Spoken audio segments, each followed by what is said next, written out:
Negosiasi merupakan salah satu cara penyelesaian sengketa bisnis yang sudah lama dikenal dan banyak digunakan oleh berbagai pihak dalam menyelesaikan permasalahan ataupun sengketa di antara mereka. Negosiasi berasal dari bahasa Inggris, negotiation, yang artinya perundingan.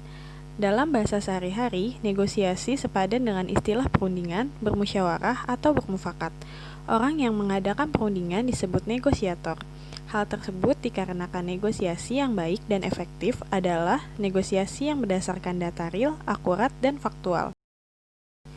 Negosiasi merupakan suatu hal yang pokok dan terpenting dalam bisnis untuk melakukan rencana pengembangan dengan mitra bisnis. Negosiasi bisnis berbeda dengan jenis negosiasi lainnya. Dalam suatu negosiasi bisnis, setiap pihak yang terlibat berusaha untuk menemukan suatu win-win solution. Kemudian ada strategi negosiasi bisnis. Ada 4 strategi yang dalam pemasaran barang. Yang pertama yaitu asosiasi, memanfaatkan nama institusi atau produk yang sudah dikenal luas. Yang kedua disosiasi, memanfaat nama atau produk palsu atau jasa yang ditawarkan sehingga klien akan berpaling pada produk lain. Yang ketiga, random sample, menawarkan dengan cara memamerkan suatu produk yang terbaik sehingga wakil dari keseluruhan produk yang ditawarkan.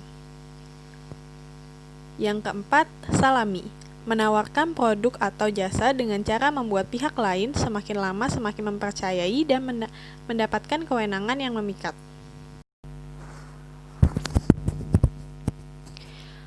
Baik itu dalam bisnis online maupun offline, komplain pelanggan merupakan salah satu hal yang wajar terjadi.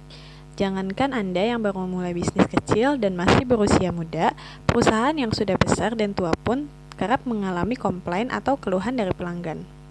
Namun yang perlu diingat, mereview komplain pelanggan itu sangat penting. Salah satu ciri khas bisnis atau perusahaan yang bisa dikatakan berkaidah ketika perusahaan tersebut minim komplain dari pelanggan, dan apabila terjadi komplain maka keluhan tersebut ditangani dengan serius. Berikut merupakan cara-cara untuk menangani komplain dari pelanggan. Yang pertama, jadilah pendengar yang baik untuk meredakan emosi pelanggan. Ketika pelanggan melakukan komplain, maka hal pertama yang mereka inginkan adalah agar keluhan yang berbeda dan pendapat mereka didengarkan. Yang kedua, tunjukkan empati. Meskipun belum tentu itu semua kesalahan produk dan layanan dari bisnis Anda, tetaplah tunjukkan empati sewajarnya. Ajak mereka berkomunikasi dengan lemah lembut dan minta maaflah jika memang ada yang keliru terhadap layanan Anda. Yang ketiga, segeralah berilah solusi yang cerdas dan tepat. Ketika pelanggan mulai mereda emosinya, selanjutnya tawarlah beberapa solusi untuk permasalahan yang mereka hadapi. Yang keempat, ambil keberanian untuk bertanggung jawab atas komplain. Misalnya, komplain tersebut sebetulnya ditunjukkan ke staf lain. Jangan langsung mengarahkan pelanggan untuk menunjukkan tersebut dengan dalih itu bukan tanggung jawab Anda. Hal itu justru dapat menimbulkan kesan negatif bahwa bisnis Anda bekerja secara individual dan tidak mendengarkan pelanggan secara serius. Yang kelima, lakukanlah tindakan untuk mengobati kekecewaan pelanggan. Meskipun Anda telah memberikan solusi yang terbaik untuk pelanggan, jika dirasa perlu, maka tawarkanlah paket khusus dan hadiah gratis untuk produk tertentu. Keenam, bersikap luas dan jangan kaku. Banyak orang yang berubah menjadi kaku dan grogi ketika menghadapi pelanggan yang sedang melakukan komplain. Sikap kaku seperti ini padahal dapat memicu perasaan kurang lega di hati pelanggan. Selanjutnya yaitu catatan semua komplain sebagai bahan evaluasi. Komplain adalah salah satu komponen penting untuk meningkatkan layanan bisnis kita ke depan pelanggan. Ambillah komplain tersebut sebagai hal yang serius sehingga Anda dapat menghindari komplain yang sama berulang kali. Kemudian, berdayakan semua karyawan untuk dapat mengatasi komplain dengan baik. Di bisnis, meningkatkan pelayanan dan kualitas adalah hal yang sangat penting agar pelanggan tetap setia dan bisnis dapat berkembang dengan baik. Terdapat 10 cara teknik closing. Yang pertama, mengasumsikan customer membeli. Yang kedua, now or never, sekarang atau tidak sama sekali. Teknik ini bisa membuat customer Anda dengan spontan untuk menentukan pilihan. Yang ketiga, eksklusif atau spesial.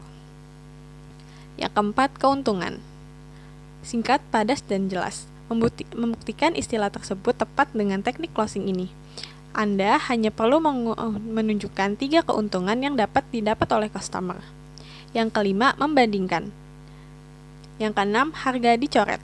Teknik ini tidak jauh berbeda dengan teknik perbandingan, hanya saja terlihat lebih simpel. Anda hanya perlu mencantumkan harga yang saat ini Anda tawarkan, lalu coret harga terdahulu. Yang ketujuh, jika maka. Buatlah customer Anda menyesal dengan teknik ini. Anda hanya perlu mengungkapkan kerugian yang akan customer dapat jika tidak membeli produk Anda. Yang kedelapan, memuji. Yang kesembilan, cerita orang lain. Memberikan bukti atau hasil testimoni dari menggunakan produk Anda akan menjadikan alasan kuat yang meyakinkan customer. Yang ke-10, empati. Mungkin istilah ini cocok dengan teknik yang satu ini. Yap, jika Anda menunjukkan sisi empati Anda kepada customer, maka mereka akan merasa bahwa Anda bisa mengerti dan memahami mereka.